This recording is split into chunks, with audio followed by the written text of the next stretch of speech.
Well, greetings, everyone, and welcome to a very special online event today. It's called The Sound Medicine of Sacred Vedic and Kirtan Chanting. Find refuge, dispel fear, and open your heart with mantras. My name is Dinan. I'm the founder and president of the Shift Network, and I'm really blessed to be with you here, getting to explore the frontiers of the sacred practice of chanting mantra with one of the preeminent chantresses of the world, or Kirtan artists. Her name is Nina Rao. She's a seeker and chantress, and has really been at the forefront of bridging East and West and helping to understand not only the practice of chanting and kirtan, but really some of the deeper spiritual dimensions of it. So, Nina, thank you so much for joining us here today. Namaskar. Thank you, Stephen. I'm really happy to be here today. Well, in the spirit of diving right in, I thought it would be beautiful if you would actually invoke a sacred space for all of us with a chant or a mantra. Sure. So I'll share with you something that I start my chanting with regularly. It's from the Vedic chanting tradition, and we invoke the deities Ganesha and Saraswati, who help us provide stamina for our practice and also give us clear speech and remove all obstacles. We'll start with that. Om Shri Gurubhyo Namaha Harihi Om Ganana Antva Ganapati Gum Havamahe Kavin Kavinam Upamashravastamam Jeshtarajam Brahmanam Brahmanaspata Anashranvannuti Bisida Sadanam Mahaganapataye Namaha Prano Devi Saraswati Vajebhir Vajinivati Dhinam Vitryavatu Ano Divo Brahataf Parvatada Saraswati Yajata Gantu Yagyam Havan Devi Jujushana Ghritachi Shagma No Vachamushati Shrunotu Vagdevye Namaha.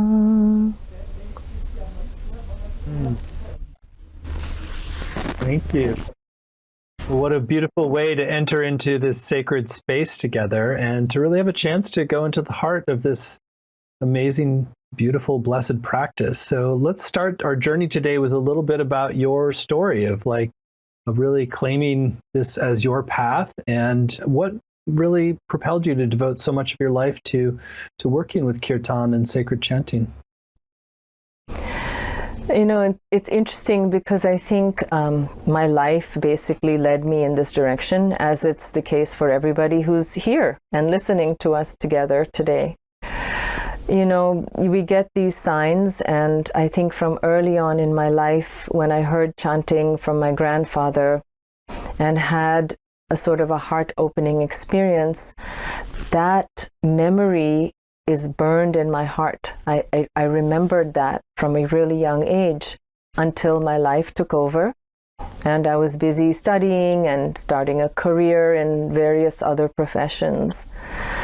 And it was only later, as I started to struggle with adulthood and the trials and tribulations of trying to be out on your own and make a living and have a family and all that, is where I started to turn towards these sort of practices that help us feel well within ourselves. And it started with yoga. And I went to a yoga studio to practice. When I went to practice, I started to hear chanting actually recorded by Western artists in New York. And it took me back to those days when I had chanted with my grandfather. And we did a very home style sort of practice where there was singing with music. Some of them were long form prayers, some of them were call and response kirtan. But one of the things that always I took a lot of comfort in hearing and listening to was the style of chanting that's very prevalent in India. You mostly hear it in temples. And it's the chanting, it's Vedic chanting, or chanting Veda, or just Veda, in many ways to refer to it. And hearing that was always very soothing for me, but it didn't really seem available until I met my chanting teacher, my Veda teacher, and it's unusual to find a woman who teaches this practice, but I did 2 years ago. And because it's such a vast collection of mantra, tens and tens of thousands of mantra, all we can do is put one foot in front of the other and keep learning and keep studying. So that's what I've been doing. My teacher continues to do that as well, and her teacher continues to do that as well. And what I found very interesting was to see the connection between singing kirtan and bhajan with music, and also understanding that the original authority, like where these sacred teachings came from, was from the Vedas, and for many cultural reasons they had to be pushed aside and other chanting practices became more accessible to people. But it is good to look back and see what are the roots. And when I did that, I found that there is an old tradition that's almost languishing in India now, because there are not that many people practicing it anymore. But with my Veda teacher, I have classmates who are from all around the world, and her goal is to revive this practice. And the beauty of it is, there's not that much theory that you need to study. You just begin by falling right into it and start chanting. So that's what I've been doing. And it's interesting for me to see the connection between these two types of practices. Well, I know you said it's not as important to understand the theory. You can just start practicing. But I do think it could be useful for people to understand a little bit like the how sacred Vedic mantras can really start to rewire our consciousness, open us to deeper frequencies, open us to the divine consciousness, a little bit more like the why behind the practice. Sure. So they say that the original Vedas, starting with the Rig Vedas, came as transmissions to rishis or seers. And so in fact, when you look at the Veda, it's usually attributed to a rishi or a seer. The name is given, that received this transmission in order to share with us basically a collection of sound syllables or mantra that is almost poetic. It doesn't have the structural grammar like prose or as a story, but it's really more like poetry. It's devotional, sacred poetry. And these sound syllables itself hold the knowledge that through practice transforms into wisdom within ourselves. And wisdom for what? Wisdom for us to live our lives in a good way, in the best way we can, as a way to find happiness, as a way to understand the reality of our lives, not what we think it is, but what it actually is. So that's where this wisdom tradition comes from. And the beauty of it is there's definitely a very serious structure in which the way these mantras need to be chanted when we're doing Veda chanting. But it's not something that you need to learn the philosophy behind necessarily, because as you do the practice, it starts to just resonate with you, and then it blossoms within yourself and makes you want to go further down the path and learn more, if this type of practice is interesting to you. And you can integrate it and incorporate it into your daily practice in nuggets or sizes that work for you with everything else that you have to do in your life. But the idea is that the knowledge was transmitted to these rishis, and their way of sharing it with us is through this expression, this devotional expression in the form of sound syllables or mantras, to help protect our mind. How important is it to understand what's behind each sound syllable or specific chant, or is it just really the vibrational quality itself that has the desired effect? That's actually a very good question. I think that when we start getting into what each of the syllables mean, we start to find actually there are places in which there aren't exact translations. There are a lot of interpretations and studies on what these words actually mean, but we can get a general picture of it. And it's worth knowing that. So when I study a new prayer, my teacher will share with us what is the general meaning of what's happening here. But mostly, we get drawn to the practice by how it resonates with us, the vibratory quality of it. And the knowledge is transmitted in that sound. And so it's important to listen, but also to create the same sounds close to what the original might have and does sound like from our teachers. You had mentioned that there's a certain kind of structure to working with these mantras, and I wonder if you can illuminate more about that. Sure. So unlike Kirtan, where we sing with musical accompaniment, and there's a lot of creative freedom in how these divine names or mantra are expressed. It can be expressed in the form of music with different melodies, and there isn't a lot of rules about that. However, in Veda, in order for the wisdom to be transmitted, so to speak, the container has to be retained as best as possible.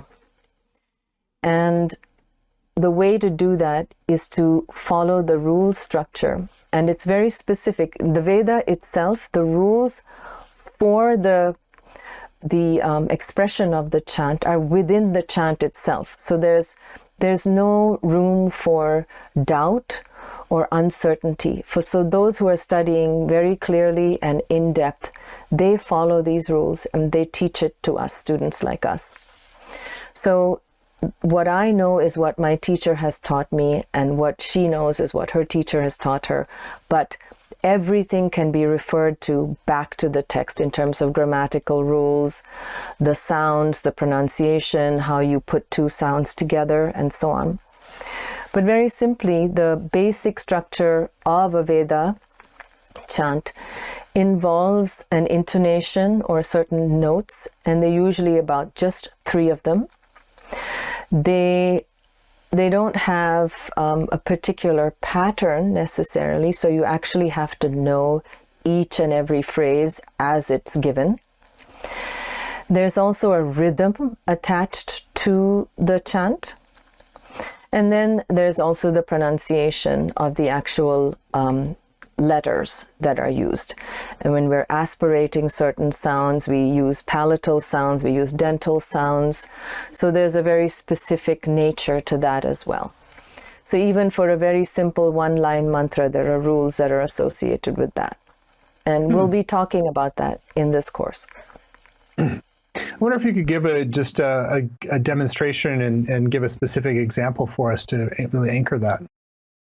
Okay, sure. I just want to mention that, the invocation that I did in the beginning is in that form. But what I wanted to share also today was, the connection between Kirtan as well as this ancient tradition of chanting Veda. And what I wanted to do was just share one verse from a prayer called the Sri Rudram, which is a prayer to Shiva. And many of you have heard the very famous mantra, Om Namah Shivaya, that many of us sing in Kirtan circles and communities.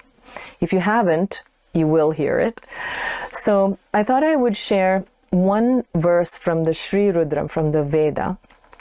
It's from the Krishna Yajur Veda. And it's a prayer, a long form prayer that I learned. We did a 1-year course learning this. So this is more in-depth study of Veda chanting. But what this particular verse demonstrates to us is how it inspired this form of chanting the name of the divine in the way we do in Kirtan communities. So I'll chant that for you now. And just wanted to give you just a little bit of background about the prayer and why we would do it in the first place. So they say that when we chant the Sri Rudram, it helps to neutralize what previous karmas we might have from maybe even another lifetime, if we believe in that. It also helps us to have what my teacher says as glad acceptance of our reality, or as life in the way it comes to us every day. The other reason that I wanted to share this particular verse for you is that you can tell that there is in the phrasing of this chant, you can hear the echoes of what comes later, many thousands of years later, in this form of Kirtan chanting, which we'll also do as an experiential practice together. Okay? So there's no musical accompaniment to this. I'm just going to chant the words, and we will have a drone just so that we can set our notes.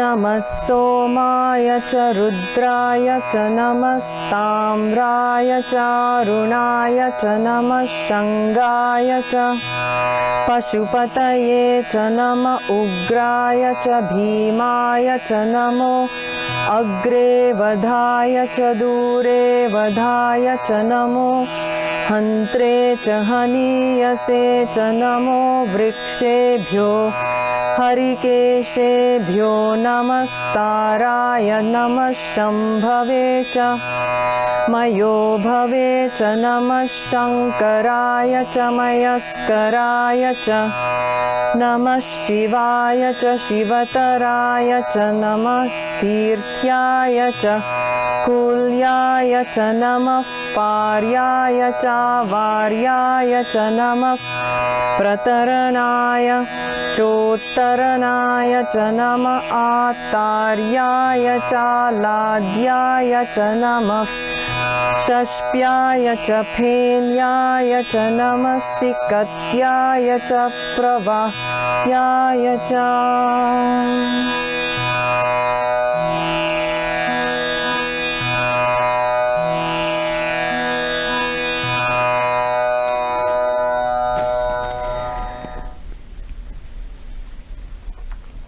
So there's just one line in this verse which says Namah Shivaya, and it's from there that the inspiration came for all the Namavali chants that came later. 1008 names of Vishnu and 1008 names of Krishna and 1008 names of Devi and so on. So this verse really is enjoyable to chant. So I wanted to share that with you. Beautiful.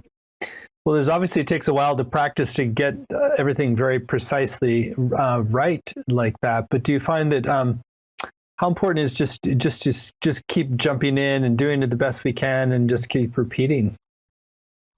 That's such a good point, Stephen, really. You know, it's almost impossible to basically memorize this. There are people who have memorized, long form prayers. But ultimately, the goal is to do the practice. It's not even so much getting it exactly right each time, because every effort, every moment that we sit down to do practice is so valuable for us and for everyone around us.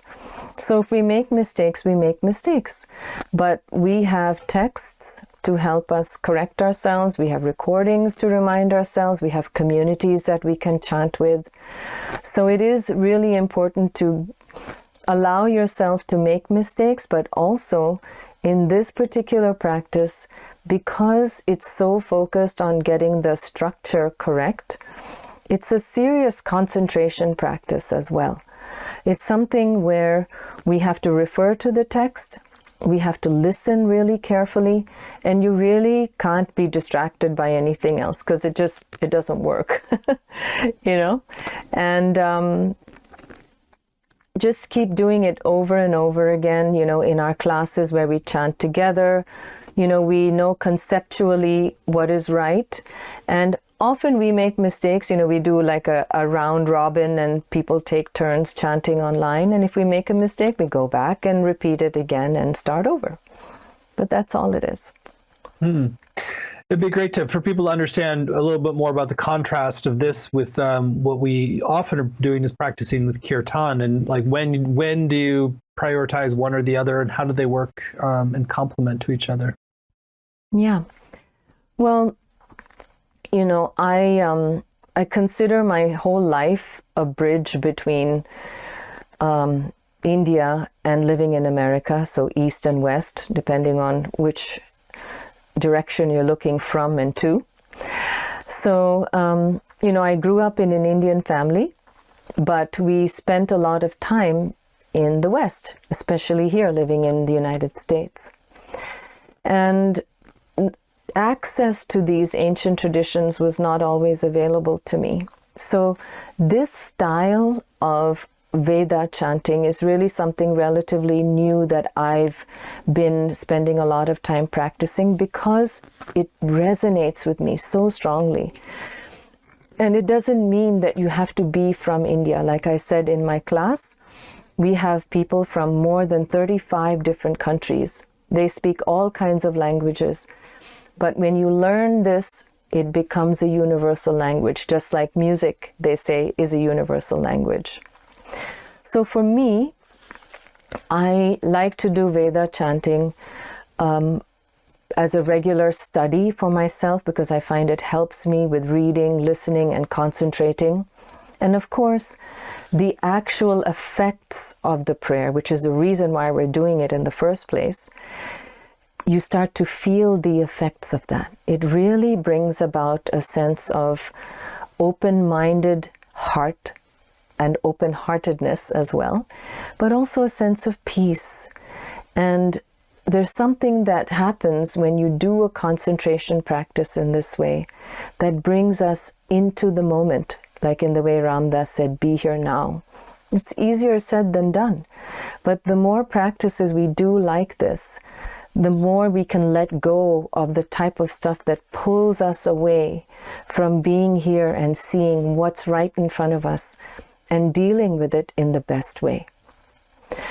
So, as far as how you prioritize, it's really up to you.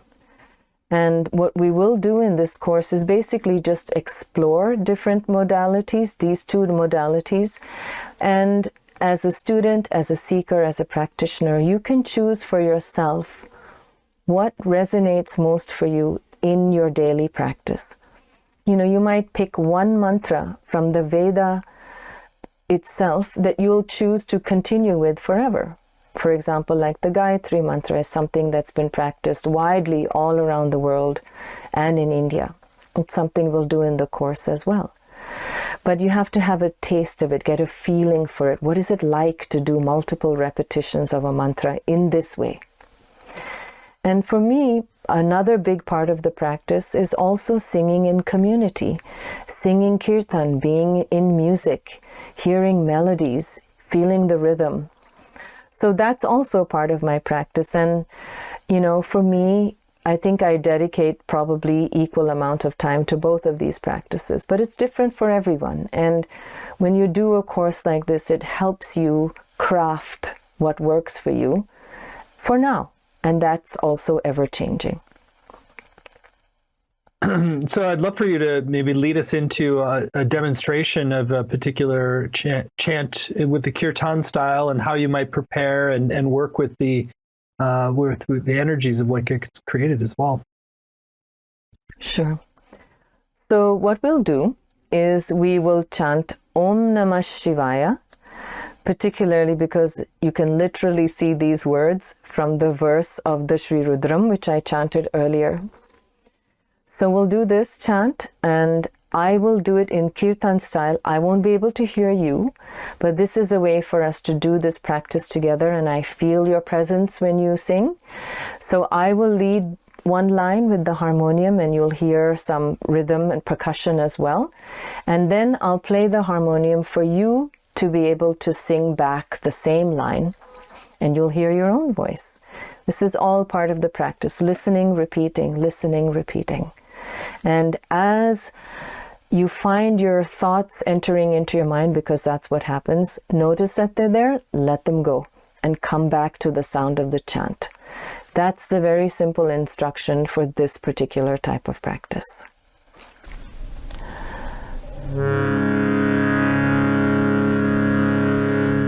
So let's start this practice by chanting one long Om together. And then we'll chant the mantra Om Namah Shivaya as call and response.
Thank you for that beautiful, beautiful chant.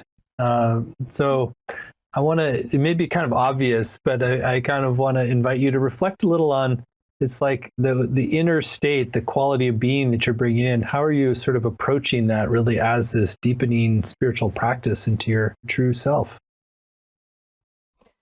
I think we have the blessing and the gift of the mantra actually pulling us into our own selves. When I think about how it is that I can do my practice, in an interesting way, like you give it your effort, and at the same time, you sort of surrender to the practice. I know that sounds a little, a bit of a paradox, but it actually is like that. And the more that we do the practice and allow our minds to sort of drop into the space, because you sort of have to allow that to happen by letting go of any evaluative stuff that might come up, or maybe some bad feelings you might be having about something.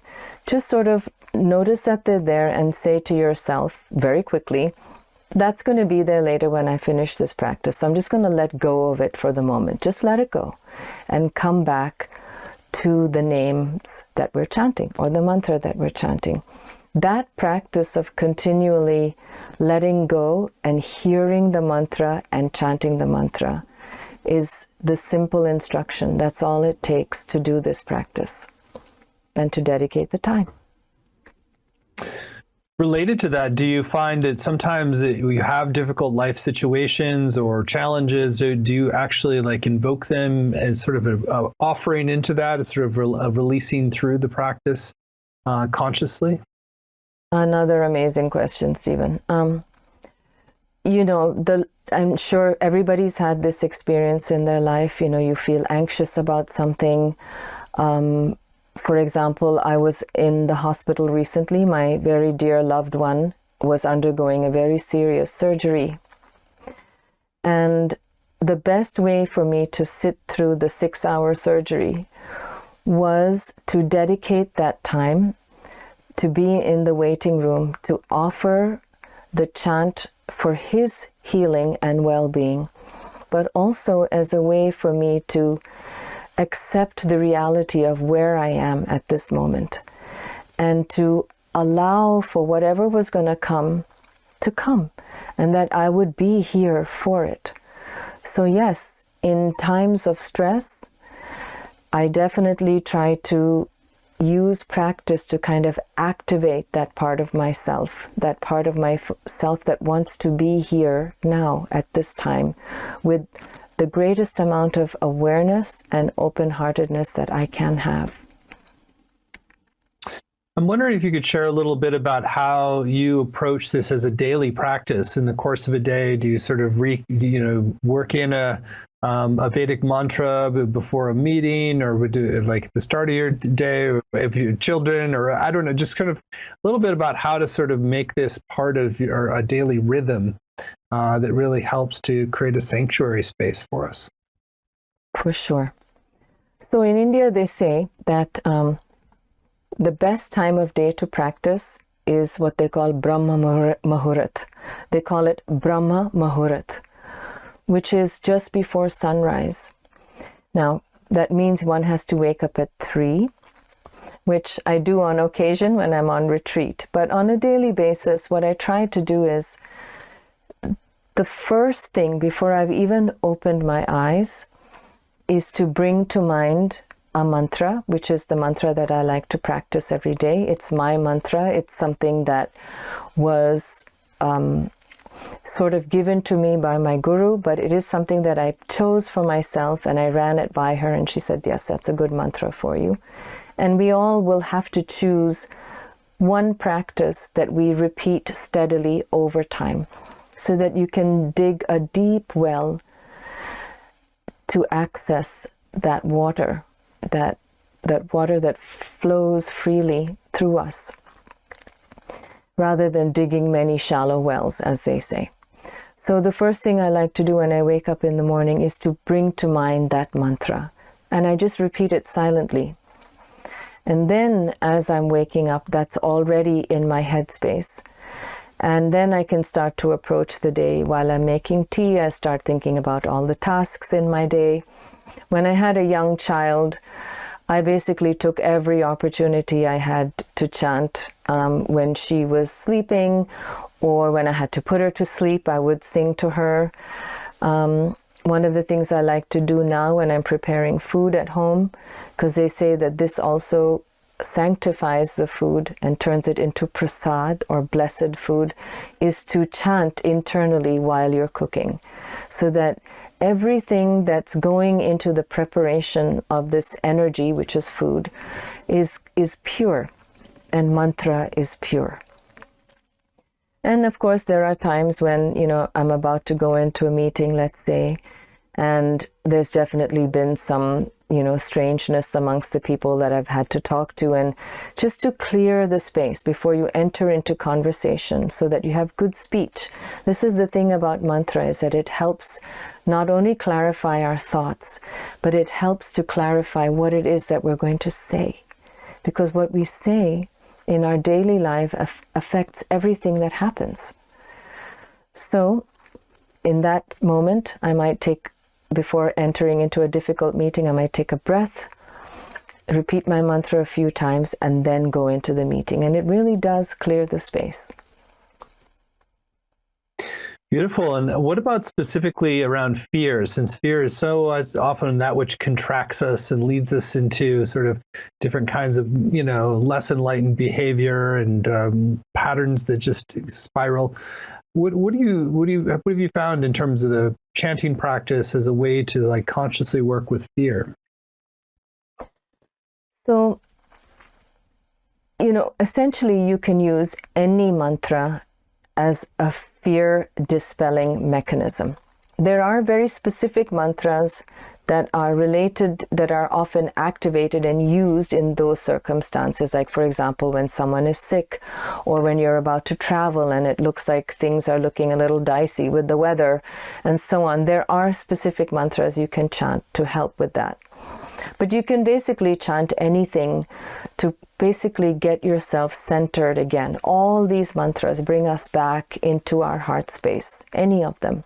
Any of these so-called divine names, and they're so-called because they are our true nature. And they say that our true nature is love and peace and equanimity and compassion. But in a moment where you can spiral into all kinds of thought patterns, one needs something to hold on to, And if you choose mantra as a practice, sometimes it's as simple as just saying, okay, I'm going to stop, I'm going to close my eyes, I'm going to breathe. That's like the first step.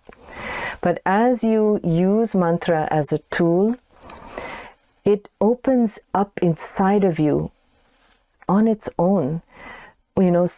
Some great sages in India have said that our true nature is that invocational nature, all the time repeating mantra. And we just have to tune into that space. That space is where everything is connected. That space is where we're not separate. That space is where there's no fear. So the more you do the practice, the more you will do the practice, because you recognize internally and on a cellular level how helpful it is. And it becomes almost like a reflexive activity. It's really beautiful, actually, to see how that happens. Well, it's really clear just the depth to which you've done these practices and really taken them into your deep essence and shared so much of that mastery with others. Really inspiring. Thank you, Nina. I want to spend some time now talking about more explicitly about your upcoming program that you've mentioned a few times today, because it's such a great opportunity to really make these practices your own and to experience the benefits and our spiritual illumination or finding solace and harbor during challenging times, finding forgiveness, opening beyond fear, just really being able to drink in the depths of our spiritual mana, really, that we can then lead a different life from. So the program that Nina is going to be teaching is called Traditional Vedic Chanting and Devotional Kirtan as Sound Medicine. Ignite the resilient true nature of your heart with nourishing healing mantras. You can find it laid out in detail at sacredmantracourse.com, sacredmantracourse.com. It's a 5-module journey. There are no prerequisites. It's really if your heart just feels called to go deeper and to understand how your voice can be medicine for your whole being, and how you can use your voice as a portal to a deeper kind of awakened compassion, courage, equanimity, all those other virtues that really help us live a beautiful life. So Nina, I'd love for you to share in your own words, really why take this journey with you, and then I'll read out the module titles, and you can give us a preview of what you're going to be covering in each. My journey on this path as a seeker has been studying and exploring the wealth of paths of practice that there are, offered from so many different traditions. And because I grew up all around the world in different countries, I've been exposed to many different types of traditions. And now, having lived in America and having the good fortune of being in the presence of some really beautiful spiritual teachers from the Indian as well as Tibetan tradition, much of my practice has kind of streamlined into mantra chanting in specific from these two traditions, from the Hindu tradition as well as from the Tibetan Buddhist tradition in particular. And, you know, it's up to us to do this kind of work. Many people are born into traditions. They have a family practice that they're born into, and it becomes very natural for them to fall into that. I didn't really have that, and I expect that many people who are on this meeting today might also feel the same way. Or if you did have some kind of family tradition that you were born into, maybe it doesn't resonate with you so much anymore. I don't know. But we have to find our own path, because each path to God, if you want to call it that, or unconditional love, or into our own true nature, is very individual. There is no one way except your way.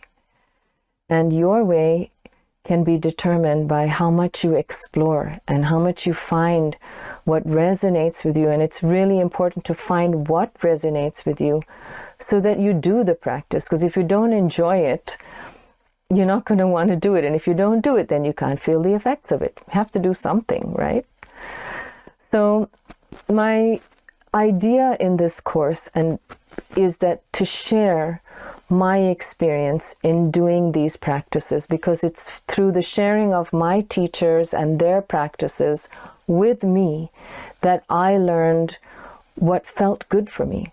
So this is just a way for people to expose themselves to different types of chanting, see if it feels good for you. You might want to adopt some of it, you may not, but at least you will have had that exploration if you've looked in that direction. Beautiful. Well, again, the whole program is laid out in detail at sacredmantracourse.com, sacredmantracourse.com. Module 1, cultivate heightened consciousness, courage, gratitude, compassion, wisdom, clarity, and love through mantra practice. It's quite a package.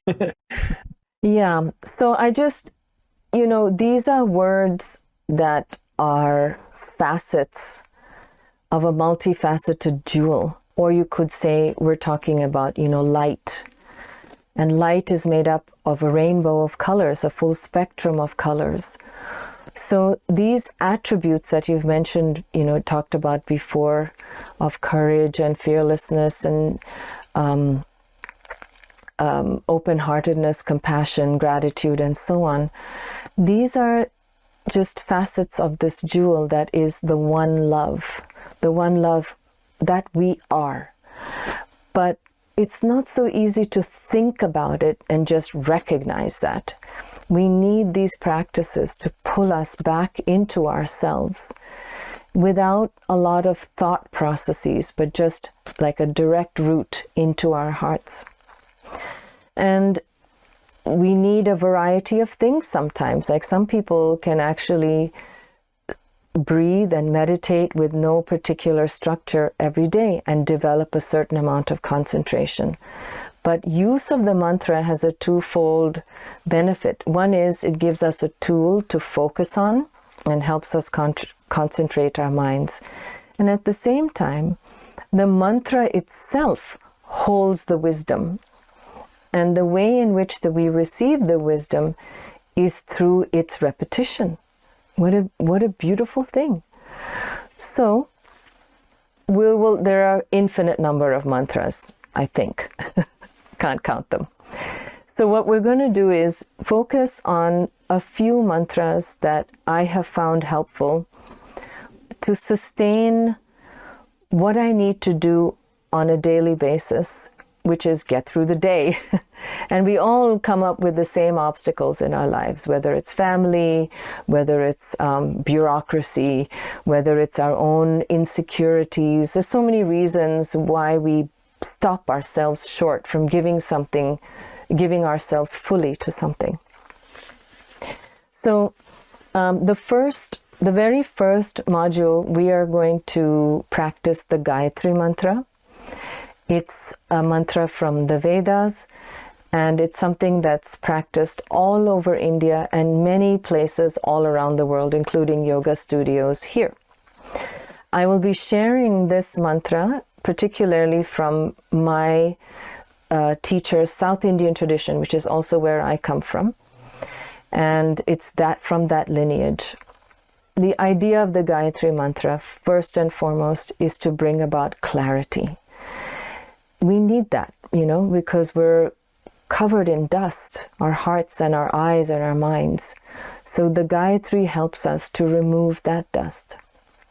So we'll be doing that in the first module, and then I'll share with you another mantra that's chanted again all over the world and very well known to a lot of people, is often known as the Maha Mantra, which is Hare Krishna, Krishna Krishna, Hare Hare, Hare Ram, Ram Ram, Hare Hare. This mantra was brought to the people by a great saint named Chaitanya Mahaprabhu, who over 500 years ago said that this is the mantra that was going to free us from what holds us back and holds us down. So we'll sing that with music. Module 2, allow mantras to ground and stabilize you and provide sustenance as you connect to divinity. So the deity Vishnu or Narayana in our tradition is considered the sustainer of life. Just like we're held up by the waters of the ocean, in the same way, we rely on Vishnu to get us through the day. So we're going to focus on a couple of mantras here. We're going to take the formula of the Gayatri mantra and add a little, some of the names and the words that we're going to use will be changed, and we will chant the Vishnu Gayatri mantra. So you'll notice the similarity in the structure to what we learned the day before. And then we're going to sing Kirtan in the name of Vishnu as Vasudeva or Narayana. So again, sort of immersing ourselves in different practices, but invoking the same kind of feeling of well-being and strength and creative force to sustain ourselves. Module 3, practice mantras for long life and greater mental, emotional, physical, and spiritual health.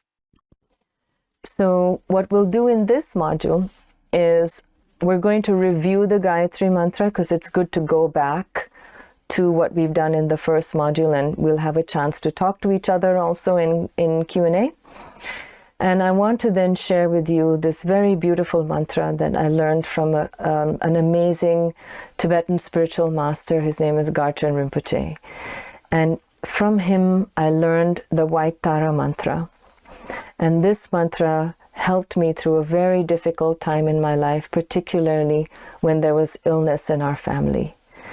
And she brings about wellness and a feeling of strength in one's own self. So I'd like to share that mantra, and we'll do an extended practice in this mantra from the Tibetan tradition. Module 4, create an environment of auspiciousness to experience unfathomable bliss. So auspiciousness is a word that I love because in some ways, it's subjective. What is an auspicious environment for each and every one of us? Mostly it means that we're creating circumstances that allow us to achieve what it is that we want to achieve. And there are ways to create mangala or create an auspicious environment. And that's again, clearing the space using mantra. So we're going to focus on different mantras that bring about that state, that feeling of auspiciousness where basically anything can seem possible, because it is. Module 5, contribute to your own peace and peace on earth by chanting mantras that wish others well. So we'll spend time chanting mantras for dispelling fear, but also chanting a mantra from the Sanskrit tradition where we're wishing all beings are happy, including ourselves.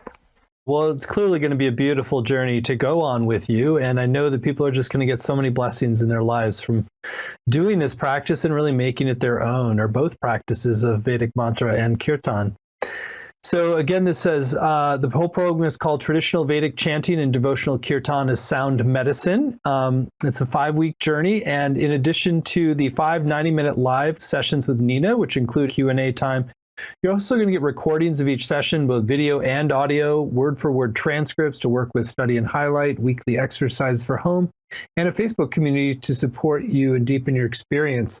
And on the page, you'll also find a number of extra bonuses to enhance your journey. There's a video recording of a live event with Nina called the Hanuman Chalisa in Song.